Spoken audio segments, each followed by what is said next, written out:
हाँ जी, स्वागत है प्यारे विद्यार्थियों। एक बार फिर ਤੁਹਾਡੇ ਆਪਣੇ ਇਸ ਐਜੂਕੇਸ਼ਨਲ YouTube ਚੈਨਲ ਤੇ।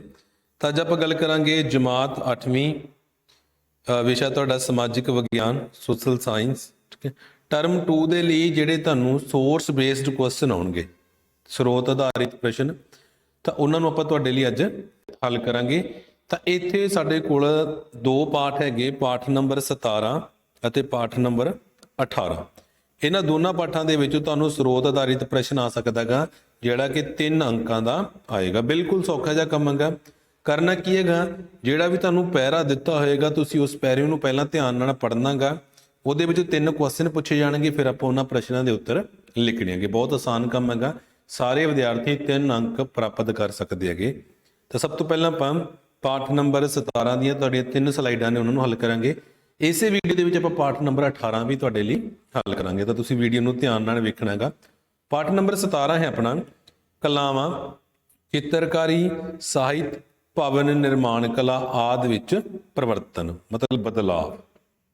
ਤਾਂ ਜਿਵੇਂ ਦੇਖੋ, ਇੱਕ ਪੈਰਾ ਮੈਂ ਤੁਹਾਡੇ ਲਈ ਪੜਾਂਗਾ, ਫਿਰ ਆਪਾਂ ਸਿਰਫ ਉੱਤਰੀ ਦੇਖਾਂਗੇ। ਜਿਵੇਂ 19ਵੀਂ ਤੇ 20ਵੀਂ ਸਦੀ ਦੇ ਆਰੰਭ ਵਿੱਚ ਭਾਰਤੀ ਰਾਜਸੀ ਸ਼ਕਤੀ ਵਿੱਚ ਪਰਿਵਰਤਨ ਹੋਣ ਕਰਕੇ ਵਿਸ਼ੇਸ਼ ਤੌਰ ਤੇ ਸਾਹਿਤ, ਚਿੱਤਰਕਾਰੀ, ਭਵਨ ਨਿਰਮਾਣ ਕਲਾ ਦੇ ਖੇਤਰ ਵਿੱਚ ਕਾਫੀ ਪਰਿਵਰਤਨ ਹੋਇਆ ਅਤੇ ਆਧੁਨਿਕ ਭਾਰਤੀ ਸਾਹਿਤ, ਨਾਵਲ, ਕਹਾਣੀ, ਕਥਾ ਸਾਹਿਤ, ਲਘੂ ਵਾਰਤਾ, ਕਾਵਿ ਰਚਨਾ, ਨਾਟਕ ਅਤੇ ਸਿਨੇਮਾ ਆਦਿ ਦਾ ਬਹੁਤ ਵਿਕਾਸ ਹੋਇਆ। 19ਵੀਂ ਸਦੀ ਦੇ ਵਿੱਚ ਬੰਗਾਲੀ ਭਾਸ਼ਾ ਵਿੱਚ ਬਹੁਤ ਸਾਰਾ ਸਾਹਿਤ ਲਿਖਿਆ ਗਿਆ। ਆਧੁਨਿਕ ਕਾਲ ਵਿੱਚ ਬੰਕਿਮ ਚੰਦਰ ਚੈਟਰਜੀ, ਮਾਈਕਲ ਮਧੂਸੂਦਨ ਦੱਤਾ, ਸ਼ਰਤ ਚੰਦਰ ਚੈਟਰਜੀ ਬੰਗਾਲੀ ਸਾਹਿਤ ਦੇ ਪ੍ਰਸਿੱਧ ਵਿਦਵਾਨ ਸਨ। ਬੰਕਿਮ ਚੰਦਰ ਚੈਟਰਜੀ ਬੰਗਾਲੀ ਭਾਸ਼ਾ ਦਾ ਪ੍ਰਸਿੱਧ ਨਾਵਲਕਾਰ ਸੀ। ਉਸਨੇ ਇੱਕ ਪ੍ਰਸਿੱਧ ਨਾਵਲ ਆਨੰਦ ਮਠ ਲਿਖਿਆ। ਮਧੂਸੂਦਨ ਦੱਤਾ ਨੇ ਮੇਘਨਦ ਵਧ ਕਾਵਿ ਰਚਨਾ ਲਿਖੀ। ਮੁਨਸ਼ੀ ਪ੍ਰੇਮਚੰਦ ਨੇ ਉਰਦੂ ਤੇ ਹਿੰਦੀ ਵਿੱਚ ਭਾਸ਼ਾ ਵਿੱਚ ਕਈ ਨਾਵਲ ਲਿਖੇ। ਹੇਮਚੰਦਰ ਬੈਨਰਜੀ, ਦੀਨ ਬੰਧੂ ਮਿੱਤਰ, ਰੰਗ ਲਾਲ, ਕੇਸ਼ਵ ਚੰਦਰ ਸੇਨ, ਰਵਿੰਦਰਨਾਥ ਟੈਗੋਰ ਆਦਿ ਵਿਦਵਾਨਾਂ ਦੀਆਂ ਰਚਨਾਵਾਂ ਨੇ ਵੀ ਲੋਕਾਂ ਦੇ ਦਿਲਾਂ ਵਿੱਚ ਦੇਸ਼ ਪ੍ਰੇਮ ਦੀਆਂ ਭਾਵਨਾਵਾਂ ਕੁੱਟ-ਕੁੱਟ ਕੇ ਭਰ ਦਿੱਤੀਆਂ। ਠੀਕ ਹੈ, ਤਾਂ ਪੈਰਾ ਆਪਾਂ ਧਿਆਨ ਨਾਲ ਪੜ੍ਹ ਲਿਆ। ਹੁਣ ਦੇਖੋ ਪ੍ਰਸ਼ਨ ਵੇਖਦੇ ਹੈਗੇ, ਬੜੀ ਆਸਾਨੀ ਨਾਲ ਆਪਾਂ ਉੱਤਰ ਲੱਭ ਲੈਣਗੇ। ਬੰਗਾਲੀ ਭਾਸ਼ਾ ਦੇ ਪ੍ਰਸਿੱਧ ਨਾਵਲਕਾਰ ਕੌਣ ਸਨ? ਠੀਕ ਹੈ, ਅਗਰ ਤੁਸੀਂ ਧਿਆਨ ਦੇ ਨਾਲ ਲਾਈਨ ਪੜ੍ਹੀ ਸੀ ਤਾਂ ਅਸੀਂ ਆਸਾਨੀ ਨਾਲ ਇਹਦਾ ਉੱਤਰ ਲੱਭ ਲਾਂਗੇ। ਦੇਖੋ, ਆਧੁਨਿਕ ਕਾਲ ਦੇ ਵਿੱਚ ਬੰਕਿਮ ਚੰਦਰ ਚੈਟਰਜੀ, ਮਾਈਕਲ ਮਧੂਸੂਦਨ ਦੱਤਾ, ਸ਼ਰਤ ਚੰਦਰ ਚੈਟਰਜੀ ਬੰਗਾਲੀ ਭਾਸ਼ਾ ਦੇ ਪ੍ਰਸਿੱਧ ਵਿਦਵਾਨ ਸਨ। ਇਹ ਸਾਡੇ ਕੋਲ ਪਹਿਲੇ ਪ੍ਰਸ਼ਨ ਦਾ ਉੱਤਰ ਹੈ। ਠੀਕ ਹੈ, ਕੁਛ ਨਹੀਂ ਯਾਦ ਕੀਤਾ, ਸਿਰਫ ਆਪਾਂ ਪੈਰੇ ਦੇ ਵਿੱਚੋਂ ਇਸ ਨੂੰ ਲੱਭਿਆਗਾ। ਦੂਜਾ, 19ਵੀਂ ਅਤੇ 20ਵੀਂ ਸਦੀ ਦੇ ਆਰੰਭ ਵਿੱਚ ਵਿਸ਼ੇਸ਼ ਤੌਰ ਤੇ ਕਿਹੜੇ-ਕਿਹੜੇ ਖੇਤਰਾਂ ਵਿੱਚ ਪਰਿਵਰਤਨ ਆਇਆ? ਦੇਖੋ, ਆਪਾਂ ਪਹਿਲੀ ਹੀ ਲਾਈਨ ਪੜ੍ਹੀ ਸੀ, ਪਰਿਵਰਤਨ ਹੋਣ ਕਰਕੇ ਵਿਸ਼ੇਸ਼ ਤੌਰ ਤੇ ਸਾਹਿਤ, ਚਿੱਤਰਕਾਰੀ ਤੇ ਭਵਨ ਨਿਰਮਾਣ ਕਲਾ, ਮਤਲਬ ਇਹਨਾਂ ਤਿੰਨਾਂ ਦੇ ਵਿੱਚ ਖਾਸ ਤੌਰ ਤੇ ਪਰਿਵਰਤਨ ਆਇਆ। ਇਹ ਆਪਣੇ ਕੋਲ ਦੂਜੇ ਪ੍ਰਸ਼ਨ ਦਾ ਉੱਤਰ ਹੈਗਾ। ਅਸੀਂ ਕੁਛ ਨਹੀਂ ਯਾਦ ਕੀਤਾ, ਸਿਰਫ ਪੈਰੇ ਦੇ ਵਿੱਚ ਉੱਤਰ ਲੱਭਿਆਗਾ। ਤੀਜਾ ਦੇਖੋ, ਮੁਨਸ਼ੀ ਪ੍ਰੇਮਚੰਦ ਨੇ ਕਿਹੜੀਆਂ ਭਾਸ਼ਾਵਾਂ ਵਿੱਚ ਨਾਵਲ ਲਿਖੇ? ਹਾਂਜੀ, ਕਿਹੜੀ ਭਾਸ਼ਾ ਦੇ ਵਿੱਚ ਲਿਖੇ ਸੀ ਵੀ? ਉਰਦੂ ਅਤੇ ਹਿੰਦੀ। ਦੇਖੋ ਇੱਥੇ ਜੇ ਸੀ ਆਹ ਵਾਲਾ ਉੱਤਰ ਆ ਜਾਏਗਾ ਸਾਡਾ ਤੀਜੇ ਪ੍ਰਸ਼ਨ ਦਾ ਉੱਤਰ ਹੈ। ਠੀਕ ਹੈ, ਬਹੁਤ ਸੌਖਾ ਕੰਮ ਹੈਗਾ ਬੇਟਾ, ਸਿਰਫ ਤੁਸੀਂ ਕੀ ਕਰਨਾਗਾ, ਪੈਰੇ ਨੂੰ ਧਿਆਨ ਨਾਲ ਪੜ੍ਹਨਾਗਾ, ਫਿਰ ਪ੍ਰਸ਼ਨਾਂ ਨੂੰ ਆਪਾਂ ਆਸਾਨੀ ਨਾਲ ਹੱਲ ਕਰ ਸਕਦੇ ਹਾਂਗੇ। ਤਾਂ ਐਵੇਂ ਦੇਖੋ, ਤੁਹਾਡੇ ਲਈ ਦੂਸਰਾ ਪੈਰਾ ਹੈਗਾ। ਹੁਣ ਇਹ ਮੈਂ ਨਹੀਂ ਪੜਾਂਗਾ, ਇਹ ਤੁਸੀਂ ਖੁਦ ਪੜ੍ਹਿਓ। ਇਹਦੇ ਵਿੱਚੋਂ ਸਹੀ ਜਿਹੜੇ ਉੱਤਰ ਹੈਗੇ ਉਹ ਤੁਹਾਨੂੰ ਮੈਂ ਟਿਕ ਕਰਵਾ ਦਾਂਗਾ। ਪਹਿਲਾ ਪ੍ਰਸ਼ਨ ਦੇਖੋ, ਕਿਹੜੇ ਸ਼ਾਸਨ ਕਾਲ ਵਿੱਚ ਹੱਥ ਲਿਖਤ ਅਖਬਾਰ ਹੁੰਦੇ ਸਨ? ਹਾਂਜੀ, ਤਾਂ ਮੁਗਲ ਸ਼ਾਸਨ ਕਾਲ ਸੀ ਵੀ ਜਦੋਂ ਹੱਥ ਲਿਖਤ ਅਖਬਾਰ ਲਿਖੇ ਜਾਂਦੇ ਸੀ। ਦੇਖੋ, ਮੁਗਲਾਂ ਦੇ ਸ਼ਾਸਨ ਕਾਲ ਵਿੱਚ ਹੱਥ ਨਾਲ ਅਖਬਾਰ ਲਿਖੇ ਹੋਏ ਹੁੰਦੇ ਸਨ। ਠੀਕ ਹੈ, ਮੈਂ ਆਸਾਨੀ ਨਾਲ ਉੱਤਰ ਤਾਂ ਲੱਭ ਲਿਆ ਕਿਉਂਕਿ ਮੈਂ ਪਹਿਲਾਂ ਇਹ ਪੈਰੇ ਪੜ੍ਹੇ ਸੀ। ਠੀਕ ਹੈ, ਇਸ ਕਰਕੇ ਤੁਹਾਨੂੰ ਵੀ ਸਲਾਹ ਦਵਾਂਗਾ ਵੀ ਪੈਰੇ ਨੂੰ ਹੱਲ ਕਰਨ ਤੋਂ ਪਹਿਲਾਂ ਪੈਰੇ ਨੂੰ ਧਿਆਨ ਨਾਲ ਪੜ੍ਹਨਾ ਗਾ। ਸੈਕਿੰਡ ਦੇਖੋ, ਪ੍ਰੈਸ ਸੰਬੰਧੀ ਉਦਾਰ ਨੀਤੀ ਕਿਹੜੇ ਗਵਰਨਰ ਜਨਰਲ ਨੇ ਅਪਣਾਈ ਸੀ? ਹਾਂਜੀ, ਇੱਕ ਹੇਸਟਿੰਗ ਸੀ ਵੀ, ਲਾਰਡ ਹੇਸਟਿੰਗਸ। ਲਾਰਡ ਹੇਸਟਿੰਗਸ ਨੇ ਪ੍ਰੈਸ ਉਦਾਰ ਸੰਬੰਧੀ ਉਦਾਰ ਨੀਤੀ ਕਰਕੇ, ਠੀਕ ਹੈ, ਸਿੰਪਲੀ ਪੁੱਛੀ ਸੀ ਵੀ ਕਿਹਨੇ ਬਣਾਈ ਸੀ, ਤਾਂ ਸਿੰਪਲ ਤੁਸੀਂ ਉੱਤਰ ਲਿਖੋਗੇ Lord Hastings. Lord Hastings. Third, Bal Gangadhar Tilak ਨੇ ਕਿਹੜੇ ਅਖਬਾਰ ਛਾਪਣੇ ਸ਼ੁਰੂ ਕੀਤੇ? ਹਾਂਜੀ, ਉਹਨਾਂ ਨੇ 2 ਅਖਬਾਰ ਛਾਪੇ ਸੀ ਵੀ, ਇੱਕ ਸੀ ਕੇਸਰੀ ਤੇ ਦੂਜਾ ਸੀ ਮਰਾਠਾ। ਬਾਲ ਗੰਗਾਧਰ ਤਿਲਕ ਨੇ ਮਰਾਠੀ ਭਾਸ਼ਾ ਵਿੱਚ ਕੇਸਰੀ, ਅੰਗਰੇਜ਼ੀ ਭਾਸ਼ਾ ਵਿੱਚ ਮਰਾਠਾ ਨਾਮ ਦਾ ਅਖਬਾਰ ਛਾਪਣਾ ਸ਼ੁਰੂ ਕੀਤਾ। ਇਹ ਆਪਣੇ ਕੋਲ ਤੀਜੇ ਪ੍ਰਸ਼ਨ ਦਾ ਉੱਤਰ ਆ ਜਾਏਗਾ। ਠੀਕ ਹੈ, ਬਿਲਕੁਲ ਸੌਖਾ ਸੀ, ਸਿਰਫ ਅਸੀਂ ਪੈਰੇ ਨੂੰ ਧਿਆਨ ਨਾਲ ਪੜ੍ਹਨਾਗਾ, ਪ੍ਰਸ਼ਨਾਂ ਦੇ ਉੱਤਰ ਆਪਾਂ ਆਸਾਨੀ ਨਾਲ ਲੱਭ ਸਕਦੇ ਹਾਂਗੇ। ਤਾਂ ਇਹ ਸਲਾਈਡ ਪਹਿਲੀ ਸੀ, ਇਸ ਤੋਂ ਬਾਅਦ ਆਪਾਂ ਸਲਾਈਡ ਨੰਬਰ 2 ਵੀ ਹੱਲ ਕਰ ਦਿਆਂਗੇ। हाँ जी, ये अपनी नैक्सट स्लाइड हैगी, स्लाइड नंबर सैकेंड हैगी तो पैरा नंबर 3 है कि ये भी 19वीं सदी के नाल रिलेटेड हैगा ਜਿਹੜੇ परिवर्तन ਹੋਏ ਸੀ। ਤਾਂ ਪ੍ਰਸ਼ਨ ਦੇਖੋ ਦੇ ਵਿੱਚ ਪਹਿਲਾ ਸੀ ਬੰਗਾਲ ਕਲਾ ਸਕੂਲ ਨੂੰ ਕਿਸ ਨੇ ਪ੍ਰਫੁੱਲਿਤ ਕੀਤਾ ਸੀ। ਹਾਂਜੀ, ਕਿਸ ਨੇ ਪ੍ਰਫੁੱਲਿਤ ਕੀਤਾ ਸੀ ਵੀ, ਠੀਕ ਹੈ। ਤਾਂ ਇੱਥੇ ਉਹਦਾ ਉੱਤਰ ਆ ਜਾਏਗਾ ਆਪਣੇ ਕੋਲ ਰਵਿੰਦਰਨਾਥ ਟੈਗੋਰ ਹਾਵਲ ਕੁਮਾਰ ਸੁਆਮੀ ਨੇ ਬੰਗਾਲ ਕਲਾ ਸਕੂਲ ਨੂੰ ਪ੍ਰਫੁੱਲਿਤ ਕੀਤਾ ਸੀ। ਪਹਿਲੇ ਪ੍ਰਸ਼ਨ ਦਾ ਉੱਤਰ ਮਿਲ ਗਿਆ ਆਪਾਂ ਨੂੰ। ਦੂਸਰਾ ਦੇਖੋ ਰਵਿੰਦਰਨਾਥ ਟੈਗੋਰ ਨੇ ਚਿੱਤਰ ਬਣਾਉਣ ਲਈ ਕਿਹੜੀ ਤਕਨੀਕ ਦੀ ਵਰਤੋਂ ਕੀਤੀ। ਹਾਂਜੀ, ਉਹਨਾਂ ਨੇ ਕਿਹੜੀ ਤਕਨੀਕ ਵਰਤੀ ਸੀ ਵੀ ਜਾਪਾਨੀ ਤਕਨੀਕ ਦੇਖੋ ਸੀਗੀ। ਰਵਿੰਦਰਨਾਥ ਟੈਗੋਰ ਨੇ ਜਾਪਾਨੀ ਤਕਨੀਕ ਵਿੱਚ ਪਾਣੀ ਰੰਗਾਂ ਦੀ ਵਰਤੋਂ ਕੀਤੀ। ਦੂਜੇ ਪ੍ਰਸ਼ਨ ਦਾ ਉੱਤਰ ਮਿਲ ਗਿਆ, ਬਿਲਕੁਲ ਸੌਖਾ ਸੀ। ਤੀਜਾ ਰਾਜਾ ਰਵੀ ਵਰਮਾ ਦੁਆਰਾ ਬਣਾਏ ਗਏ ਚਿੱਤਰ ਕਿਸ ਨਾਲ ਸੰਬੰਧਿਤ ਸਨ। ਠੀਕ ਹੈ, ਤਾਂ ਅਗਰ ਤੁਸੀਂ ਦੇਖੋਗੇ ਇੱਥੇ ਆ ਗਿਆ ਆਪਣੇ ਕੋਲ ਰਾਜਾ ਰਵੀ ਵਰਮਾ ਦੁਆਰਾ ਬਣਾਏ ਗਏ ਚਿੱਤਰ ਭਾਰਤੀ ਮਹਾਕਾਵਿ ਅਤੇ ਸੰਸਕ੍ਰਿਤੀ ਦੇ ਨਾਲ ਸੰਬੰਧਿਤ ਹਨ। ਇਹ ਆਪਣੇ ਕੋਲ ਤੀਜੇ ਪ੍ਰਸ਼ਨ ਦਾ ਉੱਤਰ ਆ ਗਿਆ। ਠੀਕ ਹੈ, ਸਿਰਫ ਕਰਨਾ ਕੀ ਹੈ ਕਿ ਪੈਰੇ ਨੂੰ ਧਿਆਨ ਨਾਲ ਪੜ੍ਹਨਾਗਾ, ਉੱਤਰ ਅਸੀਂ ਆਸਾਨੀ ਨਾਲ ਲੱਭ ਲਾਂਗੇ, ਫਿਰ ਨਹੀਂ ਸਾਨੂੰ ਕੋਈ ਔਖਾ ਗਿਆ। ਨੈਕਸਟ ਦੇਖੋ, ਇਹ ਵੀ ਜਿਹੜੇ ਭਾਰਤ ਦੇ ਪ੍ਰਸਿੱਧ ਚਿੱਤਰਕਾਰ ਸੀ ਉਹਨਾਂ ਨਾਲ ਰਿਲੇਟਡ ਹੈਗਾ। ਪ੍ਰਸ਼ਨ ਦੇਖੋ ਕੀ ਸੀ, ਕਿਸ ਚਿੱਤਰਕਾਰ ਦੁਆਰਾ ਆਪਣੇ ਚਿੱਤਰਾਂ ਵਿੱਚ ਰੰਗ ਸਕੀਮ ਦੀ ਵਰਤੋਂ ਕੀਤੀ ਗਈ ਸੀ। ਹਾਂਜੀ, ਕਿਸ ਨੇ ਕੀਤੀ ਸੀ ਵੀ, ਇੱਕ ਜਾਰਜ ਕੀਟ ਸੀ, ਚਿੱਤਰਕਾਰ ਸੀ। ਜਾਰਜ ਕੀਟ ਦੁਆਰਾ ਚਿੱਤਰਾਂ ਵਿੱਚ ਵਰਤੀ ਗਈ ਰੰਗ ਸਕੀਮ ਬਹੁਤ ਪ੍ਰਭਾਵਸ਼ਾਲੀ ਸੀ। ਪਹਿਲੇ ਪ੍ਰਸ਼ਨ ਦਾ ਉੱਤਰ ਮਿਲ ਗਿਆ। ਸੈਕਿੰਡ, ਬੰਬਈ ਸਕੂਲ ਦੇ ਪ੍ਰਸਿੱਧ ਕਲਾਕਾਰ ਕੌਣ ਸਨ। ਹਾਂਜੀ, ਦੋ ਸੀ ਵੀ, ਫਰਾਂਸੀਸੀ ਨਿਊਟਨ ਸੁਜਾਸਾਰੀ ਬੰਬਈ ਸਕੂਲ ਕਲਾ ਦੇ ਪ੍ਰਸਿੱਧ ਕਲਾਕਾਰ ਸੀ। ਠੀਕ, ਦੂਸਰੇ ਪ੍ਰਸ਼ਨ ਦਾ ਉੱਤਰ ਆ ਗਿਆ, ਸੌਖਾ ਸੀ। ਤੀਸਰਾ, ਕਿਹੜੇ ਕਲਾਕਾਰ ਨੂੰ ਚਿੱਤਰਕਾਰੀ ਦੀ ਆਧੁਨਿਕ ਯੂਰਪੀ ਕਲਾ, ਆਧੁਨਿਕ ਜੀਵਾਤਮਾ ਅਤੇ ਹਾਵ ਭਾਵ ਕਿਸਮਾਂ ਬਾਰੇ ਜਾਣਕਾਰੀ ਸੀ। ਹਾਂਜੀ, ਕਿਹਨਾਂ ਨੂੰ ਜਾਣਕਾਰੀ ਸੀ ਵੀ, ਤਾਂ ਦੇਖੋ ਤੀਸਰਾ ਕੁਐਸਚਨ ਸੀ ਆਪਣੇ ਕੋਲ ਕਿਹੜੇ ਕਲਾਕਾਰ ਨੂੰ, ਤਾਂ ਆਪਾਂ ਇੱਥੇ ਲਿਖਾਂਗੇ ਸੀਗਾ ਅਮਰਤਾ ਸ਼ੇਰਗਿਲ ਅਤੇ ਜਾਰਜ ਕੀਟ 19ਵੀਂ ਸਦੀ ਦੇ ਪ੍ਰਸਿੱਧ ਕਲਾਕਾਰ ਸਨ। ਉਹਨਾਂ ਨੂੰ ਆਧੁਨਿਕ ਯੂਰਪੀਅਨ ਕਲਾ, ਆਧੁਨਿਕ ਜੀਵਾਤਮਾ ਤੇ ਹਾਵ ਭਾਵ ਦੀਆਂ ਕਿਸਮਾਂ ਦੀ ਜਾਣਕਾਰੀ ਸੀ। ਸਿੰਪਲੀ ਤੁਸੀਂ ਇਹ ਦੋ ਨਾਂ ਵੀ ਲਿਖ ਸਕਦੇ ਹੋਗੇ ਜਾਂ ਦੋਨੋਂ ਲਾਈਨਾਂ ਵੀ ਲਿਖ ਸਕਦੇ ਹੋਗੇ। ਇਹ ਆਪਣੇ ਕੋਲ ਤੀਜੇ ਪ੍ਰਸ਼ਨ ਦਾ ਉੱਤਰ ਆ ਜਾਏਗਾ। ਠੀਕ, ਹਾਂਜੀ, ਇਹ ਆਪਣੀ ਨੈਕਸਟ ਸਲਾਈਡ ਸੀ। ਇੱਕ ਸਲਾਈਡ ਆਪਾਂ ਹੋਰ ਹੱਲ ਕਰਾਂਗੇ। ਹਾਂਜੀ, ਤਾਂ ਇਹ ਆਪਣੀ ਨੈਕਸਟ ਸਲਾਈਡ ਹੈਗੀ। ਪਾਠ ਨੰਬਰ 17 ਦੀ ਆਪਣੇ ਕੋਲ 4 ਸਲਾਈਡਾਂ ਨੇ ਵੀ। ਠੀਕ ਹੈ, ਤੀਜੀ ਸਲਾਈਡ ਆਪਾਂ ਹੱਲ ਕਰ ਰਹੇ ਹਾਂਗੇ। ਕੋਸ਼ਿਸ਼ ਕਰਾਂਗੇ ਇਸੇ ਵੀਡੀਓ ਦੇ ਵਿੱਚ ਆਪਾਂ ਪਾਠ ਨੰਬਰ 17 ਤੇ 18 ਤੁਹਾਡੇ ਲਈ ਹੱਲ ਕਰ ਲਈਏ। ਤਾਂ ਇਹ ਵੀ ਪੈਰਾ ਮੈਂ ਪਹਿਲਾਂ ਪੜ੍ਹਿਆ ਸੀ, ਤੁਸੀਂ ਜ਼ਰੂਰ ਪੜ੍ਹਨਾਗਾ, ਫਿਰ ਪ੍ਰਸ਼ਨਾਂ ਨੂੰ ਹੱਲ ਕਰਨਾਗਾ। ਤਾਂ ਦੇਖੋ, ਸਾਡੇ ਪੁਰਾਤਨ ਭਾਰਤੀ ਨਾਚ ਕਿਹੜੇ ਹਨ। ਠੀਕ ਹੈ, ਕਿਹੜੇ ਪੁਰਾਤਨ ਭਾਰਤੀ ਨਾਚ ਨੇ। ਦੇਖੋ, ਜਿਵੇਂ ਸਾਡਾ ਪੁਰਾਤਨ ਭਾਰਤੀ ਨਾਚ ਕਥਕਲੀ, ਕੱਚੀ ਪੁੜੀ ਤੇ ਕੱਥਕ, ਇਹ ਤਿੰਨ ਨੇ। ਇਹ ਸਾਡੇ ਕੋਲ ਪਹਿਲੇ ਪ੍ਰਸ਼ਨ ਦਾ ਉੱਤਰ ਆ ਜਾਏਗਾ। ਸੈਕਿੰਡ, ਉਪਰੋਕਤ ਪੈਰੇ ਵਿੱਚੋਂ ਹਵਾ ਵਾਲੇ ਸੰਗੀਤਕ ਸਾਜ਼ਾਂ ਨੂੰ ਚੁਣੋ। ਤਾਂ ਬੰਸੁਰੀ, ਸ਼ਹਿਨਾਈ ਤੇ ਅਲਗੋਜ਼ੇ, ਇਹ ਹਵਾ ਵਾਲੇ ਸਾਜ਼ ਹਨ। ਦੂਜੇ ਪ੍ਰਸ਼ਨ ਦਾ ਉੱਤਰ ਆ ਗਿਆ। ਤੀਜਾ, ਸੱਭਿਆਚਾਰਕ ਵਿਰਸੇ ਦਾ ਮਹੱਤਵਪੂਰਨ ਹਿੱਸਾ ਕਿਹਨਾਂ ਨੂੰ ਕਿਹਾ ਜਾਂਦਾ ਗਾ। ਹਾਂਜੀ, ਕਿਹਨਾਂ ਨੂੰ ਕਿਹਾ ਜਾਂਦਾ ਵੀ ਜਿਹੜੇ ਸਟੇਜ ਦੇ ਉੱਪਰ ਨਾਟਕ ਖੇਡੇ ਜਾਂਦੇ ਸੀ ਉਸ ਸਮੇਂ, ਸਟੇਜ ਉੱਤੇ ਖੇਡੇ ਜਾਂਦੇ ਨਾਟਕ, ਪੁਤਲੀਆਂ ਦੇ ਨਾਚ ਸਾਡੇ ਸੱਭਿਆਚਾਰਕ ਵਿਰਸੇ ਦਾ ਮਹੱਤਵਪੂਰਨ ਹਿੱਸਾ ਹਨ। ਤੀਜੇ ਪ੍ਰਸ਼ਨ ਦਾ ਉੱਤਰ ਆਪਣੇ ਕੋਲ ਆ ਜਾਏਗਾ। ਬਹੁਤ ਸੌਖਾ ਕੰਮ ਹੈਗਾ, ਸਾਰੇ ਵਿਦਿਆਰਥੀ 3 ਦੇ 3 ਅੰਕ ਪ੍ਰਾਪਤ ਕਰ ਸਕਦੇ ਆ, ਬਸ ਲੋੜ ਸਿਰਫ ਪੈਰੇ ਨੂੰ ਧਿਆਨ ਨਾਲ ਪੜ੍ਹਨ ਦੀ ਹੈਗੀ। ਤਾਂ ਨੈਕਸਟ ਦੇਖੋ, ਅਗਲਾ ਨੰਬਰ 6, ਅੰਗਰੇਜ਼ੀ ਸ਼ਾਸਨ ਕਾਲ ਦੌਰਾਨ ਕਿਹੜੇ ਸ਼ਹਿਰ ਪ੍ਰਮੁੱਖ ਪ੍ਰੈਜ਼ੀਡੈਂਸੀਆਂ ਬਣ ਗਏ। ਤਾਂ ਦੋ ਸੀ ਵੀ, ਇੱਕ ਮਦਰਾਸ ਸੀ ਤੇ ਇੱਕ ਬੰਬਈ ਜਾਂ ਮੁੰਬਈ ਸੀ, ਦੋਨੋਂ ਸੀ। ਦੇਖੋ ਨੈਕਸਟ ਲਾਈਨ ਲਿਖੇ ਨੇ, ਪ੍ਰਮੁੱਖ ਪ੍ਰੈਜ਼ੀਡੈਂਸੀਆਂ ਬਣ ਗਈਆਂ, ਆ ਦੋ ਸ਼ਹਿਰ ਸੀ। ਪਹਿਲੇ ਪ੍ਰਸ਼ਨ ਦਾ ਉੱਤਰ ਆਪਣੇ ਕੋਲ ਬੰਬਈ ਜਾਂ ਫਿਰ ਮਦਰਾਸ, ਚੇਨਈ। ਹੁਣ ਮਦਰਾਸ ਨੂੰ ਜੋਕੇ ਸਮੇਂ ਚੇਨਈ ਕਹਿ ਦਿੱਤਾ ਜਾਂਦਾ। ਕਦੋਂ ਅਤੇ ਕਿਹੜਾ ਸ਼ਹਿਰ ਈਸਟ ਇੰਡੀਆ ਕੰਪਨੀ ਦੇ ਅਧੀਨ ਸੱਭਿਆਚਾਰਕ ਗਤੀਵਿਧੀਆਂ ਦਾ ਕੇਂਦਰ ਬਣ ਗਿਆ ਸੀ। ਹਾਂਜੀ, ਕਿਹੜਾ ਸ਼ਹਿਰ ਬਣ ਗਿਆ ਸੀ ਵੀ, ਇਹ ਸੀ ਬੰਬਈ। ਬੰਬਈ 1668 ਦੇ ਵਿੱਚ ਈਸਟ ਇੰਡੀਆ ਕੰਪਨੀ ਦੇ ਅਧੀਨ ਰਾਜਨੀਤਿਕ ਵਪਾਰਿਕ ਗਤੀਵਿਧੀਆਂ ਦੀ ਬਜਾਏ ਸੱਭਿਆਚਾਰਕ ਗਤੀਵਿਧੀਆਂ ਦਾ ਕੇਂਦਰ ਬਣ ਗਿਆ ਸੀ। ਇਹ ਦੂਜੇ ਪ੍ਰਸ਼ਨ ਦਾ ਉੱਤਰ ਹੈ।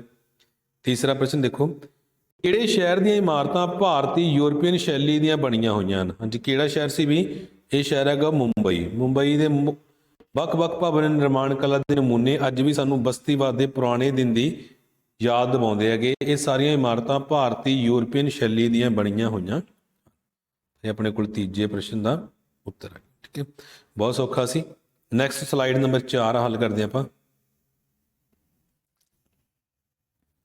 ਹਾਂਜੀ, ਨੈਕਸਟ ਹੈ ਪੈਰਾ ਨੰਬਰ 7 ਹੈ ਇਸ ਪਾਠ ਦੇ ਵਿੱਚੋਂ। ਪ੍ਰਿੰਸ ਆਫ ਵੇਲਜ਼ ਮਿਊਜ਼ੀਅਮ ਕਿੱਥੇ ਸਥਿਤ ਹੈ? ਜਿਹੜਾ ਪ੍ਰਿੰਸ ਆਫ ਵੇਲਜ਼ ਮਿਊਜ਼ੀਅਮ ਹੈਗਾ ਉਹ ਕਿੱਥੇ ਸਥਿਤ ਹੈਗਾ? ਦੇਖੋ ਮੈਂ ਪੜ੍ਹਿਆ ਸੀ ਪਹਿਲਾਂ ਤਾਂ ਪਹਿਲੀ ਲਾਈਨ ਦੇ ਐਂਡ 'ਚ ਹੀ ਹੈ, ਇਹ ਗੇਟਵੇ ਆਫ ਇੰਡੀਆ ਦੇ ਨੇੜੇ ਮੁੰਬਈ ਵਿੱਚ ਸਥਿਤ ਹੈ। ਅੱਜ ਕੱਲ੍ਹ ਇਹਨੂੰ ਕੀ ਕਹਿੰਦੇ ਵੀ ਛਤਰਪਤੀ ਸ਼ਿਵਾਜੀ ਮਹਾਰਾਜ ਵਸਤੂ ਸੰਗ੍ਰਹਾਲਿਆ। ਸਿਰਫ ਇਹਨਾਂ ਨੇ ਪੁੱਛਿਆ ਜੀ ਕਿੱਥੇ ਸਥਿਤ ਹੈ, ਤਾਂ ਤੁਸੀਂ ਆਹ ਲਿਖੋਗੇ ਮੁੰਬਈ ਦੇ ਵਿੱਚ। ਪਹਿਲੇ ਪ੍ਰਸ਼ਨ ਦਾ ਉੱਤਰ ਹੈਗਾ। Second, prince of Wales museum ਦੀ ਇਮਾਰਤ ਦਾ ਨਿਰਮਾਣ ਕਰਨ ਲਈ ਕਿਸ ਨੂੰ ਨਿਯੁਕਤ ਕੀਤਾ ਗਿਆ? ਮਤਲਬ ਕਿਸ ਨੇ ਨਿਰਮਾਣ ਕਰਵਾਇਆ ਸੀ? ਹਾਂਜੀ, ਇਹ ਕਰਵਾਇਆ ਸੀ ਜਾਰਜ ਵਿਲਟੇਟ, ਜੋ ਕਿ ਇੱਕ ਪ੍ਰਸਿੱਧ ਸ਼ਿਲਪਕਾਰ ਇੰਜੀਨੀਅਰ ਸੀ। ਉਸ ਨੂੰ ਇਸ ਇਮਾਰਤ ਦਾ ਨਿਰਮਾਣ ਕਰਨ ਦੇ ਲਈ ਨਿਯੁਕਤ ਕੀਤਾ ਗਿਆ ਸੀ। ਦੂਜੇ ਪ੍ਰਸ਼ਨ ਦਾ ਉੱਤਰ ਆਪਣੇ ਕੋਲ। 3, ਪ੍ਰਿੰਸ ਆਫ ਵੇਲਜ਼ ਮਿਊਜ਼ੀਅਮ ਕਿਸ ਦੀ ਯਾਦ ਵਿੱਚ ਬਣਾਇਆ ਗਿਆ ਸੀ? ਹਾਂਜੀ, ਕਿਸ ਦੀ ਯਾਦ ਵਿੱਚ ਬਣਾਇਆ ਗਿਆ ਸੀ? ਵੀ ਇੱਕ ਪ੍ਰਿੰਸ ਸੀ, ਪ੍ਰਿੰਸ ਆਫ ਵੇਲਜ਼ ਹੈ ਨਾ। ਇਸ ਨੂੰ 20ਵੀਂ ਸਦੀ ਦੇ ਆਰੰਭ ਦੇ ਵਿੱਚ ਪ੍ਰਿੰਸ ਆਫ ਵੇਲਜ਼ ਅਤੇ ਬਰਤਾਨੀਆ ਦੇ ਸ਼ਾਸਕ ਐਡਵਰਡ 7ਵੇਂ ਦੀ ਭਾਰਤ ਯਾਤਰਾ ਦੀ ਯਾਦ ਦੇ ਵਿੱਚ ਬਣਾਇਆ ਗਿਆ ਸੀ। ਇਹ ਆਪਣੇ ਕੋਲ ਤੀਜੇ ਪ੍ਰਸ਼ਨ ਦਾ ਉੱਤਰ। ਠੀਕ, ਨੈਕਸਟ ਇਸੇ ਪਾਠ ਦੇ ਵਿੱਚੋਂ ਪੈਰਾ ਨੰਬਰ 8 ਹੈ ਆਪਣੇ ਕੋਲ, ਤਾਂ ਇਹਦੇ ਕੁਐਸਚਨ ਦੇਖ ਲਓ। ਫੋਰਟ ਸੈਂਟ ਜਾਰਜ ਇਮਾਰਤ ਕਿਹੜੇ ਮਹਾਨਗਰ ਵਿੱਚ ਬਣਾਈ ਗਈ? ਹਾਂਜੀ, ਕਿਹੜੇ ਮਹਾਨਗਰ ਵਿੱਚ ਬਣਾਈ ਗਈ ਹੈ ਵੀ? ਤਾਂ ਇਹ ਬਣਾਈ ਗਈ ਹੈਗੀ ਚੇਨਈ ਦੇ ਵਿੱਚ। ਠੀਕ ਹੈ, ਨੈਕਸਟ, ਉਸ ਇਮਾਰਤ ਦਾ ਨਾਮ ਦੱਸੋ ਜਿੱਥੇ ਅੱਜ ਕੱਲ੍ਹ ਤਮਿਲਨਾਡੂ ਰਾਜ ਦੀ ਵਿਧਾਨ ਸਭਾ ਤੇ ਸਕੱਤਰੇਤ ਦੇ ਮੁੱਖ ਦਫ਼ਤਰ ਹੈਗੇ। ਹਾਂਜੀ, ਇਹ ਕਿਹੜੀ ਹੈਗੀ ਵੀ? ਇਹ ਹੈਗੀ ਸੈਂਟ ਜਾਰਜ। ਠੀਕ ਹੈ, ਇਹਨੂੰ ਅਗਰ ਤੁਸੀਂ ਪੜ੍ਹੋਗੇ ਤਾਂ ਇੱਥੋਂ ਦੇਖੋਗੇ ਅੱਜ ਕੱਲ੍ਹ ਇਸ ਇਮਾਰਤ ਵਿੱਚ ਤਮਿਲਨਾਡੂ ਰਾਜ ਦੀ ਵਿਧਾਨ ਸਭਾ ਤੇ ਸਕੱਤਰੇਤ ਦੇ ਦਫ਼ਤਰ ਮੌਜੂਦ ਨੇ। ਤਾਂ ਕਿਹੜੀ ਇਮਾਰਤ ਹੈਗੀ? ਸੈਂਟ ਜਾਰਜ ਨਾਂ ਦਾ ਕਿਲਾ। ਫੋਰਟ ਸੈਂਟ ਜਾਰਜ ਇਮਾਰਤ ਨੂੰ ਕਦੋਂ ਉਸਾਰਿਆ ਗਿਆ? ਹਾਂਜੀ, ਕਦੋਂ ਬਣਾਇਆ ਗਿਆ ਵੀ? ਇਸ ਨੂੰ ਬਣਾਇਆ ਗਿਆ ਸੀ 1639 ਦੇ ਵਿੱਚ। ਇਸ ਨੂੰ 1639 ਦੇ ਵਿੱਚ ਉਸਾਰਿਆ ਗਿਆ ਤੇ ਇਹਦਾ ਨਾਮ ਕੀ ਰੱਖਿਆ ਗਿਆ? Saint George. ਤਾਂ ਇਹ ਤੀਜੇ ਪ੍ਰਸ਼ਨ ਦਾ ਉੱਤਰ ਹੈ ਆਪਣੇ। ਠੀਕ ਹੈ, ਬਿਲਕੁਲ ਸੌਖਾ ਜਿਹਾ ਸੀ ਵੀ। ਨੈਕਸਟ ਵੀ ਪਾਠ ਨੰਬਰ 17 ਦੀਆਂ 4 ਸਲਾਈਡਾਂ ਸੀ ਜਿਹੜੀਆਂ ਆਪਾਂ ਹੱਲ ਕਰ ਲਈਆਂ। ਪਾਠ ਨੰਬਰ 18 ਦੀਆਂ ਵੀ ਸਾਡੇ ਕੋਲ 3 ਸਲਾਈਡਾਂ ਨੇ, ਯਾਨੀ ਕਿ 6 ਪੈਰੇ ਹੈਗੇ। ਉਹ ਵੀ ਆਪਾਂ ਇਸੇ ਵੀਡੀਓ ਦੇ ਵਿੱਚ ਹੱਲ ਕਰਾਂਗੇ ਕਿਉਂਕਿ 2 ਪਾਰਟ ਆਪਾਂ ਨਹੀਂ ਬਣਾਉਣਾ। ਤਾਂ ਆਪਾਂ ਦੇਖਦੇ ਹਾਂ। ਹਾਂਜੀ ਬੇਟਾ, ਤੇ ਪਾਠ ਨੰਬਰ 18 ਵੀ ਆਪਣੇ ਕੋਲ 8ਵੀਂ ਜਮਾਤ ਦੇ ਲਈ ਰਾਸ਼ਟਰੀ ਅੰਦੋਲਨ। ਇਹਦੇ ਵਿੱਚ ਸਰੋਤ ਆਧਾਰਿਤ ਪ੍ਰਸ਼ਨ ਜਿਹੜਾ ਪੈਰਾ ਨੰਬਰ 1 ਹੈ ਉਹਦੇ ਵਿੱਚ ਆਪਾਂ 3 ਪ੍ਰਸ਼ਨਾਂ ਨੂੰ ਹੱਲ ਕਰਦੇ ਹਾਂ। ਠੀਕ ਹੈ, ਮੈਂ ਪਹਿਲਾਂ ਇਹ ਪੈਰੇ ਪੜ੍ਹ ਲਏ ਸੀ, ਇਸ ਕਰਕੇ ਮੈਂ ਆਸਾਨੀ ਨਾਲ ਉੱਤਰ ਲੱਭ ਲਾਂਗਾ। ਤੁਸੀਂ ਪੈਰਾ ਜਦੋਂ ਤੁਹਾਨੂੰ ਆਇਆ ਤਾਂ ਤੁਸੀਂ ਪਹਿਲਾਂ ਪੈਰੇ ਨੂੰ ਪੜ੍ਹਨਾਗਾ, ਫਿਰ ਪ੍ਰਸ਼ਨਾਂ ਨੂੰ ਹੱਲ ਕਰਨਾਗਾ। ਠੀਕ ਹੈ, ਜਿਵੇਂ ਪਹਿਲਾਂ ਅਸੀਂ ਦੇਖੋ, ਇੰਡੀਅਨ ਨੈਸ਼ਨਲ ਕਾਂਗਰਸ ਦੀ ਸਥਾਪਨਾ ਕਦੋਂ ਹੋਈ? ਹਾਂਜੀ, ਕਦੋਂ ਹੋਈ ਸੀ ਬਈ? ਤਾਂ ਇਹ ਸਥਾਪਨਾ ਹੋਈ ਸੀ, ਪਹਿਲੀ ਲਾਈਨ ਦੇ ਵਿੱਚ ਤੁਹਾਨੂੰ ਇਹਦਾ ਉੱਤਰ ਮਿਲ ਜਾਏਗਾ 28 ਦਸੰਬਰ 1885 ਈਸਵੀ ਦੇ ਵਿੱਚ ਬੰਬਈ 'ਚ। ਸੈਕਿੰਡ ਦੇਖੋ, ਇੰਡੀਅਨ ਨੈਸ਼ਨਲ ਕਾਂਗਰਸ ਦੇ ਮੁੱਖ ਉਦੇਸ਼ ਕਿਹੜੇ ਕਿਹੜੇ ਸਨ? ਠੀਕ ਹੈ, ਤਾਂ ਦੇਖੋਗੇ ਤੁਸੀਂ ਧਿਆਨ ਨਾਲ ਅਗਰ ਇਹਨੂੰ, ਤਾਂ ਆਪਾਂ ਨੂੰ ਇਹਦੇ ਉਦੇਸ਼ਾਂ ਦੀ ਗੱਲ ਕਰੀਏ ਆਪਾਂ, ਇਥੋਂ ਸ਼ੁਰੂ ਕਰ ਸਕਦੇ ਤੁਸੀਂ ਇਹਨੂੰ। ਦੇਸ਼ ਦੇ ਵੱਖ-ਵੱਖ ਭਾਗਾਂ ਵਿੱਚ ਦੇਸ਼ ਭਲਾਈ ਦੇ ਕੰਮ ਕਰਨ ਵਾਲੇ ਲੋਕਾਂ ਨਾਲ ਸੰਪਰਕ ਕਰਨਾ। ਠੀਕ ਹੈ, ਇਹ ਬਿਲਕੁਲ ਅਖੀਰ ਤੱਕ ਚੱਲ ਜਾਏਗਾ। ਦੇ ਮੁੱਖ ਉਦੇਸ਼ ਸਨ, ਇੱਥੋਂ ਤੱਕ ਆਪਣੇ ਕੋਲ ਦੂਜੇ ਪ੍ਰਸ਼ਨ ਦਾ ਉੱਤਰ ਆ ਜਾਏਗਾ। ਠੀਕ ਹੈ, ਥਰਡ ਦੇਖੋ ਵੀ ਤੀਸਰਾ ਪ੍ਰਸ਼ਨ ਇਹਦੇ ਵਿੱਚੋਂ, ਇੰਡੀਅਨ ਨੈਸ਼ਨਲ ਕਾਂਗਰਸ ਕਮੇਟੀ ਦੇ ਸਭਾਪਤੀ ਕੌਣ ਸਨ? ਠੀਕ ਹੈ, ਸਭਾਪਤੀ ਕੌਣ ਸੀ ਵੀ? ਉਮੇਸ਼ ਚੰਦਰ ਬੈਨਰਜੀ।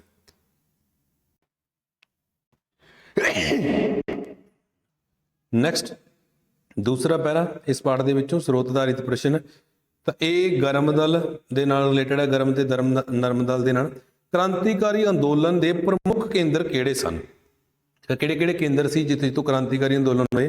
ਤਾਂ ਇਹ ਹੈਗਾ ਆਪਣੇ ਕੋਲ ਮਹਾਰਾਸ਼ਟਰ, ਬੰਗਾਲ ਤੇ ਪੰਜਾਬ। ਪਹਿਲੇ ਪ੍ਰਸ਼ਨ ਦਾ ਉੱਤਰ ਹੈਗਾ। ਦੂਸਰਾ, ਭਾਰਤ ਤੋਂ ਇਲਾਵਾ ਹੋਰ ਕਿਹੜੇ ਕਿਹੜੇ ਦੇਸ਼ਾਂ ਵਿੱਚ ਕ੍ਰਾਂਤੀਕਾਰੀ ਅੰਦੋਲਨ ਸ਼ੁਰੂ ਹੋਏ? ਇੱਥੋਂ ਲਿਖੋ ਤੁਸੀਂ, ਭਾਰਤ ਦੇ ਇਲਾਵਾ ਵਿਦੇਸ਼ਾਂ ਵਿੱਚ ਇੰਗਲੈਂਡ, ਅਮਰੀਕਾ, ਕੈਨੇਡਾ ਆਦਿ ਵਿੱਚ ਵੀ ਕ੍ਰਾਂਤੀਕਾਰੀ ਅੰਦੋਲਨ ਸ਼ੁਰੂ ਕੀਤੇ ਗਏ। ਆਪਣੇ ਕੋਲ ਦੂਜੇ ਪ੍ਰਸ਼ਨ ਦਾ ਉੱਤਰ ਆ ਜਾਏਗਾ। ਤੀਸਰਾ ਦੇਖੋ, ਉਸ ਸੁਸਾਇਟੀ ਦਾ ਨਾਮ ਦੱਸੋ ਜੋ ਕ੍ਰਾਂਤੀਕਾਰੀਆਂ ਦੇ ਕਾਰਜਾਂ ਅਤੇ ਗਤੀਵਿਧੀਆਂ ਦਾ ਕੇਂਦਰ ਬਣੀ। ਠੀਕ ਹੈ, ਕਿਹੜੀ ਸੁਸਾਇਟੀ ਸੀ ਵੀ? ਹਾਂਜੀ, ਕਿਹੜੀ ਸੁਸਾਇਟੀ ਸੀ ਵੀ ਇਹ? ਤਾਂ ਇਹ ਆ ਜਾਏਗੀ ਹੋਮ ਰੂਲ ਸੁਸਾਇਟੀ। ਦੇਖੋ ਐਂਡ ਤੇ ਆ ਜਾਏਗਾ। ਇੰਗਲੈਂਡ ਵਿੱਚ ਸ਼ਿਆਮਜੀ ਕ੍ਰਿਸ਼ਨ ਵਰਮਾ ਨੇ ਇੰਡੀਅਨ ਹੋਮ ਰੂਲ ਸੁਸਾਇਟੀ ਦੀ ਸਥਾਪਨਾ ਕੀਤੀ। ਇਹ ਸੁਸਾਇਟੀ ਕ੍ਰਾਂਤੀਕਾਰੀਆਂ ਦੇ ਕਾਰਜਾਂ ਅਤੇ ਗਤੀਵਿਧੀਆਂ ਦਾ ਕੇਂਦਰ ਬਣੀ। ਤੀਜੇ ਪ੍ਰਸ਼ਨ ਦਾ ਉੱਤਰ। ਠੀਕ ਹੈ, ਬਿਲਕੁਲ ਸੌਖਾ ਜਿਹਾ ਕੰਮ ਹੈ। ਤੁਸੀਂ ਕਰਨਾ ਕੀ ਹੈਗਾ, ਤੁਸੀਂ ਪਹਿਲਾਂ ਪੈਰੇ ਨੂੰ ਧਿਆਨ ਨਾਲ ਪੜ੍ਹਨਾ ਹੈਗਾ ਬਸ। ਇਸ ਤੋਂ ਬਾਅਦ ਜਿਹੜੇ ਪ੍ਰਸ਼ਨ ਪੜੋਗੇ ਤੁਹਾਨੂੰ ਆਸਾਨੀ ਦੇ ਨਾਲ ਤੁਹਾਨੂੰ ਪਤਾ ਲੱਗ ਜਾਏਗਾ ਵੀ ਇਸ ਪ੍ਰਸ਼ਨ ਦਾ ਉੱਤਰ ਅਸੀਂ ਇਸ ਲਾਈਨ ਦੇ ਵਿੱਚ ਇੱਥੇ ਜੇ ਪੜਿਆ ਸੀ। ਨੈਕਸਟ ਆਪਾਂ ਸੈਕਿੰਡ ਸਲਾਈਡ ਹੱਲ ਕਰ ਦਿਆਂਗੇ। ਹਾਂਜੀ, ਪੈਰਾ ਨੰਬਰ 3 ਆਪਣੇ ਕੋਲ ਸਰੋਤ ਆਧਾਰਿਤ ਪ੍ਰਸ਼ਨ ਦਾ, ਇਹ ਵੀ ਤੁਸੀਂ ਪਹਿਲਾਂ ਪੜ੍ਹਨਾਗਾ, ਠੀਕ ਹੈ। ਮੈਂ ਪੜ੍ਹਿਆ ਹੋਏਗਾ, ਮੈਂ ਤਾਂ ਕਰਕੇ ਤੁਹਾਨੂੰ ਸਿਰਫ ਉੱਤਰ ਹੀ ਦੱਸਾਂਗਾ ਇਹਦੇ। ਗਦਰ ਪਾਰਟੀ ਦੀ ਸਥਾਪਨਾ ਕਿੱਥੇ ਕੀਤੀ ਗਈ? ਹਾਂਜੀ, ਕਿੱਥੇ ਕੀਤੀ ਗਈ ਸੀ ਵੀ? ਸਨ ਫਰਾਂਸਿਸਕੋ ਅਮਰੀਕਾ ਦੇ ਵਿੱਚ ਗਦਰ ਪਾਰਟੀ ਦੀ ਸਥਾਪਨਾ ਕੀਤੀ ਗਈ ਸੀ, ਠੀਕ ਹੈ। ਪਹਿਲੇ ਪ੍ਰਸ਼ਨ ਦਾ ਉੱਤਰ ਹੈ। ਦੂਸਰਾ, ਗਦਰ ਪਾਰਟੀ ਨੇ ਕਿਹੜਾ ਸਮਾਚਾਰ ਪੱਤਰ ਛਾਪਣਾ ਸ਼ੁਰੂ ਕੀਤਾ? ਹਾਂਜੀ, ਕਿਹੜਾ ਸਮਾਚਾਰ ਪੱਤਰ ਸੀ ਵੀ? ਇਹ ਸੀ ਗਦਰ ਨਾਮ ਦਾ। ਗਦਰ ਪਾਰਟੀ ਨੇ ਆਪਣੇ ਵਿਚਾਰਾਂ ਦਾ ਪ੍ਰਚਾਰ ਕਰਨ ਲਈ ਗਦਰ ਨਾਮ ਦਾ ਪੱਤਰ ਛਾਪਣਾ ਸ਼ੁਰੂ ਕੀਤਾ। ਦੂਸਰੇ ਪ੍ਰਸ਼ਨ ਦਾ ਉੱਤਰ ਆ ਜਾਏਗਾ ਆਪਣੇ ਕੋਲ। ਥਰਡ ਦੇਖੋ, ਗਦਰ ਪਾਰਟੀ ਦਾ ਪ੍ਰਧਾਨ ਕਿਸ ਨੂੰ ਚੁਣਿਆ ਗਿਆ? ਹਾਂਜੀ, ਕਿਹਨੂੰ ਬਣਾਇਆ ਗਿਆ ਸੀ ਇਹਦਾ ਪ੍ਰਧਾਨ ਵੀ? ਸੋਹਣ ਸਿੰਘ ਭਕਨਾ ਨੂੰ ਇਸ ਸੰਸਥਾ ਦਾ ਪ੍ਰਧਾਨ ਬਣਾਇਆ ਗਿਆ ਸੀ। ਤੀਜੇ ਪ੍ਰਸ਼ਨ ਦਾ ਉੱਤਰ ਆ ਜਾਏਗਾ। ਨੈਕਸਟ ਦੇਖੋ, ਸਰੋਤ ਆਧਾਰਿਤ ਪ੍ਰਸ਼ਨ, ਸੋਰਸ ਬੇਸਡ ਕੁਐਸਚਨ। ਇਹ ਬੰਗਾਲ ਦੀ ਵੰਡ ਦੇ ਨਾਲ ਰਿਲੇਟਡ ਹੈ। ਪਹਿਲਾ ਪ੍ਰਸ਼ਨ ਦੇਖੋ, ਬੰਗਾਲ ਦੀ ਵੰਡ ਕਦੋਂ ਅਤੇ ਕਿਸ ਨੇ ਕੀਤੀ? ਹਾਂਜੀ, ਕਦੋਂ ਹੋਈ ਸੀ? 1905 ਦੇ ਵਿੱਚ। ਕਿਹਨੇ ਕੀਤੀ ਸੀ? ਲਾਰਡ ਕਰਜ਼ਨ ਨੇ। ਪਹਿਲੇ ਪ੍ਰਸ਼ਨ ਦਾ ਉੱਤਰ ਹੈ। ਬਿਲਕੁਲ ਸੌਖਾ ਜਿਹਾ ਕੰਮ ਸੀ ਆਪਣੇ ਕੋਲ। ਨੈਕਸਟ ਸੈਕਿੰਡ, ਬੰਗਾਲ ਦੀ ਵੰਡ ਹੋਣ ਨਾਲ ਕਿਹੜੇ ਦਲ ਹੋਂਦ ਦੇ ਵਿੱਚ ਆਏ? ਹਾਂਜੀ, ਕਿਹੜੇ ਦਲ ਹੋਂਦ ਦੇ ਵਿੱਚ ਆਏ ਵੀ? ਸਵਦੇਸ਼ੀ, ਠੀਕ ਹੈ, ਅੰਦੋਲਨ ਸ਼ੁਰੂ ਹੋਇਆ। ਇਸ ਤੋਂ ਬਾਅਦ ਨਾਲ ਦੀ ਨਾਲ ਕਾਂਗਰਸ ਦੇ ਵਿੱਚ ਗਰਮ ਦਲ ਤੇ ਨਰਮ ਦਲ, ਦੋ ਜਿਹੜੇ ਸ਼ਕਤੀਸ਼ਾਲੀ ਦਲ ਸੀ ਉਹ ਬਣ ਗਏ ਸੀ, ਗਰਮ ਦਲ ਅਤੇ ਨਰਮ ਦਲ। ਥਰਡ ਦੇਖੋ ਪ੍ਰਸ਼ਨ, ਬੰਗਾਲ ਦੀ ਵੰਡ ਦੇ ਮੁੱਖ ਉਦੇਸ਼ ਕਿਹੜੇ ਸਨ? ਹਾਂਜੀ, ਕਿਹੜੇ ਉਦੇਸ਼ਾਂ ਨੂੰ ਲੈ ਕੇ ਬੰਗਾਲ ਦੀ ਵੰਡ ਕੀਤੀ ਗਈ ਸੀ? ਤਾਂ ਅੰਗਰੇਜ਼ਾਂ ਦਾ ਮਕਸਦ ਸੀ ਵੀ ਹਿੰਦੂਆਂ ਤੇ ਮੁਸਲਮਾਨਾਂ ਨੂੰ ਵੱਖਰਾ ਕੀਤਾ ਜਾਵੇ। ਇਹ ਵੰਡ ਕਰਨ ਦਾ ਅਸਲ ਉਦੇਸ਼ ਹਿੰਦੂਆਂ ਤੇ ਮੁਸਲਮਾਨਾਂ ਵਿੱਚ ਫੁੱਟ ਪਾਣੀ ਅਤੇ ਰਾਜਸੀ ਸ਼ਕਤੀ ਨੂੰ ਕਮਜ਼ੋਰ ਕਰਨਾ ਸੀ। ਇਹ ਆਪਣੇ ਕੋਲ ਤੀਜੇ ਪ੍ਰਸ਼ਨ ਦਾ ਉੱਤਰ ਹੈ। ਠੀਕ, ਇੱਕ ਸਲਾਈਡ ਹੋਰ ਆ, ਉਹ ਵੀ ਆਪਾਂ ਇਸੇ ਵੀਡੀਓ ਦੇ ਵਿੱਚ ਹੱਲ ਕਰ ਦਿਆਂਗੇ, ਉਹ ਵੀ ਤੁਸੀਂ ਵੇਖਿਓ। ਹਾਂਜੀ, ਇਸ ਤੋਂ ਬਾਅਦ ਸਰੋਤ ਆਧਾਰਿਤ ਹੈ ਜਿਹੜਾ ਪ੍ਰਸ਼ਨ ਆਪਣੇ ਕੋਲ ਪੈਰਾ ਨੰਬਰ 5 ਹੈ, ਠੀਕ ਹੈ। ਇਹ ਵੀ 18ਵੇਂ ਪਾਠ ਨਾਲ ਰਿਲੇਟਡ ਹੈ। ਤਾਂ ਇਹ ਪੈਰੇ ਦਾ ਸੰਬੰਧ 1857 ਦੇ ਵਿਦਰੋਹ ਨਾਲ। 1857 ਦੇ ਵਿਦਰੋਹ ਤੋਂ ਪਿੱਛੋਂ ਕਿਹੜੀਆਂ-ਕਿਹੜੀਆਂ ਰਾਜਨੀਤਿਕ ਸੰਸਥਾਵਾਂ ਸਥਾਪਿਤ ਕੀਤੀਆਂ ਗਈਆਂ? ਠੀਕ ਹੈ, ਤਾਂ ਅਗਰ ਤੁਸੀਂ ਇਹਦਾ ਉੱਤਰ ਲੱਭੋਗੇ ਤਾਂ ਆਪਾਂ ਇਹਦੇ ਲਈ ਗੱਲ ਕਰਾਂਗੇ। ਇਸ ਵਿਦਰੋਹ ਤੋਂ ਬਾਅਦ Bengal British Indian society, British Indian association, Indian association, Bombay ਪ੍ਰੈਜੁਡਿਸ ਆਦਿ, ਠੀਕ ਹੈ, ਇਹ ਸੀ ਜਿਹੜੀਆਂ ਵੱਖ-ਵੱਖ ਰਾਜਨੀਤਿਕ ਸੰਸਥਾਵਾਂ ਕਾਇਮ ਕੀਤੀਆਂ ਗਈਆਂ। ਸੈਕਿੰਡ, ਵੱਖ-ਵੱਖ ਰਾਜਨੀਤਿਕ ਸੰਸਥਾਵਾਂ ਦਾ ਉਦੇਸ਼ ਕੀ ਸੀ? ਹਾਂਜੀ, ਕਿਸ ਉਦੇਸ਼ ਦੇ ਲਈ ਇਹਨੂੰ ਬਣਾਇਆ ਗਿਆ ਸੀ? ਤਾਂ ਇਹਨਾਂ ਸੰਸਥਾਵਾਂ ਦਾ ਉਦੇਸ਼ ਸਰਕਾਰ ਕੋਲੋਂ ਭਾਰਤੀ ਰਾਜ ਪ੍ਰਬੰਧ ਵਿੱਚ ਸੁਧਾਰ ਕਰਨ ਦੀ ਮੰਗ ਅਤੇ ਭਾਰਤੀ ਲੋਕਾਂ ਲਈ ਰਾਜਨੀਤਿਕ ਅਧਿਕਾਰ ਪ੍ਰਾਪਤ ਕਰਨਾ ਸੀ। ਇਹ ਆਪਣੇ ਕੋਲ ਦੂਜੇ ਪ੍ਰਸ਼ਨ ਦਾ ਉੱਤਰ ਹੈ। ਤੀਸਰਾ ਦੇਖੋ, ਇੰਡੀਅਨ ਨੈਸ਼ਨਲ ਕਾਂਗਰਸ ਦੀ ਸਥਾਪਨਾ ਕਦੋਂ ਹੋਈ? ਹਾਂਜੀ, ਕਦੋਂ ਹੋਈ ਸੀ ਵੀ? ਇਹ ਹੋਈ ਸੀ 1885 ਦੇ ਵਿੱਚ। 1885 ਵਿੱਚ ਇੰਡੀਅਨ ਨੈਸ਼ਨਲ ਕਾਂਗਰਸ ਦੀ ਸਥਾਪਨਾ ਕੀਤੀ ਗਈ ਸੀ। ਠੀਕ, ਨੈਕਸਟ ਦੇਖੋ, ਜਿਹੜਾ 6 ਨੰਬਰ ਪੈਰਾ ਹੈਗਾ ਆਪਣੇ ਕੋਲ, 19ਵੀਂ ਸਦੀ ਵਿੱਚ ਕਿਹੜੀਆਂ ਸਮਾਜਿਕ ਧਾਰਮਿਕ ਸੁਧਾਰ ਜਿਹੜੀਆਂ ਲਹਿਰਾਂ ਸੀ ਉਹ ਸ਼ੁਰੂ ਹੋਈਆਂ? ਠੀਕ ਹੈ, ਤਾਂ ਅਗਰ ਪੈਰੇ ਦੇ ਵਿੱਚ ਆਪਾਂ ਉੱਤਰ ਲੱਭੀਏ ਤਾਂ ਆਪਣੇ ਕੋਲ ਇੱਥੋਂ ਉੱਤਰ ਆ ਜਾਏਗਾ ਬ੍ਰਹਮੋ ਸਮਾਜ, ਆਰੀਆ ਸਮਾਜ, ਨਾਮਧਾਰੀ ਲਹਿਰ ਆਦਿ, ਹੈ ਨਾ, ਇਹ ਸੀ ਸਾਰੀਆਂ। ਠੀਕ ਹੈ, ਪਹਿਲੇ ਪ੍ਰਸ਼ਨ ਦਾ ਉੱਤਰ ਆ ਜਾਏਗਾ ਆਪਣੇ ਕੋਲ। ਸੈਕਿੰਡ ਦੇਖੋ, ਕਿਹੜੇ ਵਿਦੇਸ਼ੀ ਲੇਖਕਾਂ ਨੇ ਭਾਰਤੀ ਲੋਕਾਂ ਵਿੱਚ ਜਾਗਰਤੀ ਪੈਦਾ ਕੀਤੀ? ਹਾਂਜੀ, ਕਿਹੜੇ ਵਿਦੇਸ਼ੀ ਲੇਖਕ ਸੀ? ਜਿਵੇਂ ਰੂਸੋ ਹੋ ਗਿਆ, ਵਾਲਟੇਅਰ ਹੋ ਗਿਆ, ਠੀਕ ਹੈ। ਵਿਦੇਸ਼ੀ ਲੇਖਕ ਮਿਲਟਨ, ਮਿਲ, ਵਰਨ, ਰੂਸੋ, ਵਾਲਟੇਅਰ, ਮਕਾਲੇ ਆਦਿ ਵਿਦੇਸ਼ੀ ਵਿਦਵਾਨਾਂ ਨੇ ਦੇ ਵਿਚਾਰਾਂ ਨੇ ਭਾਰਤੀ ਲੋਕਾਂ ਵਿੱਚ ਆਜ਼ਾਦੀ, ਸਮਾਨਤਾ, ਠੀਕ ਹੈ, ਇੱਥੇ ਤੱਕ ਇਹਦਾ ਉੱਤਰ ਆ ਜਾਏਗਾ। ਦੂਸਰੇ ਪ੍ਰਸ਼ਨ ਦਾ ਉੱਤਰ ਆਪਣੇ ਕੋਲ। ਤੀਸਰਾ ਦੇਖੋ, ਉਪਰੋਕਤ ਪੈਰੇ ਦੇ ਆਧਾਰ ਤੇ ਦੱਸੋ ਭਾਰਤ ਵਿੱਚ ਕਿਹੜੇ-ਕਿਹੜੇ ਸਮਾਚਾਰ ਪੱਤਰ ਛਪਣ ਲੱਗੇ? ਠੀਕ ਹੈ, ਤਾਂ ਆਹ ਸਾਰੇ ਆ ਜਾਣਗੇ ਆਪਣੇ ਕੋਲ ਸਮਾਚਾਰ ਪੱਤਰ। ਬੰਬੇ ਸਮਾਚਾਰ, ਅੰਮ੍ਰਿਤ ਬਾਜ਼ਾਰ ਪੱਤਰਕਾਰ, ਟ੍ਰਿਬਿਊਨ, ਕੇਸਰੀ, ਰਸਾਲੇ ਅਤੇ ਪੁਸਤਕਾਂ ਛਪਣ ਨਾਲ ਲੋਕਾਂ ਵਿੱਚ ਰਾਸ਼ਟਰੀ ਚੇਤਨਾ। ਇਹ ਆਪਣੇ ਕੋਲ ਤੀਜੇ ਪ੍ਰਸ਼ਨ ਦਾ ਉੱਤਰ ਹੋ ਜਾਏਗਾ। ਠੀਕ ਹੈ, ਤਾਂ ਇਸ ਵੀਡੀਓ ਦੇ ਵਿੱਚ ਆਪਾਂ ਤੁਹਾਡਾ ਜਿਹੜਾ ਪਾਠ ਨੰਬਰ 17, ਠੀਕ ਹੈ, ਪਾਠ ਨੰਬਰ 17 ਤੇ 18 ਦੇ ਜਿਹੜੇ ਪ੍ਰਸ਼ਨ ਸੀ ਸਰੋਤ ਆਧਾਰਿਤ ਪ੍ਰਸ਼ਨ, ਉਹ ਆਪਾਂ ਸਾਰੇ ਹੱਲ ਕੀਤੇ ਹੈਗੇ। ਤੁਸੀਂ ਵੀਡੀਓ ਨੂੰ ਧਿਆਨ ਨਾਲ ਵੇਖਣਾ ਹੈਗਾ ਕਿਉਂਕਿ ਇਹਨਾਂ ਦੇ ਵਿੱਚੋਂ ਇੱਕ ਪੈਰਾ ਤੁਹਾਨੂੰ ਆਏਗਾ 3 ਅੰਕਾਂ ਦਾ, ਤੇ ਇਹ ਆਪਾਂ ਸਾਰੇ ਜਿਹੜੇ ਵਿਦਿਆਰਥੀ ਹੈਗੇ 3 ਅੰਕ ਆਪਾਂ ਪ੍ਰਾਪਤ ਕਰਨੇ ਆ। ਬੜੇ ਆਸਾਨ ਹੈਗੇ, ਸਿਰਫ ਤੁਸੀਂ ਪੈਰੇ ਨੂੰ ਧਿਆਨ ਦੇ ਨਾਲ ਪੜ੍ਹਨਾ। ਠੀਕ ਹੈ ਬੇਟਾ, ਓਕੇ ਜੀ, ਥੈਂਕ ਯੂ।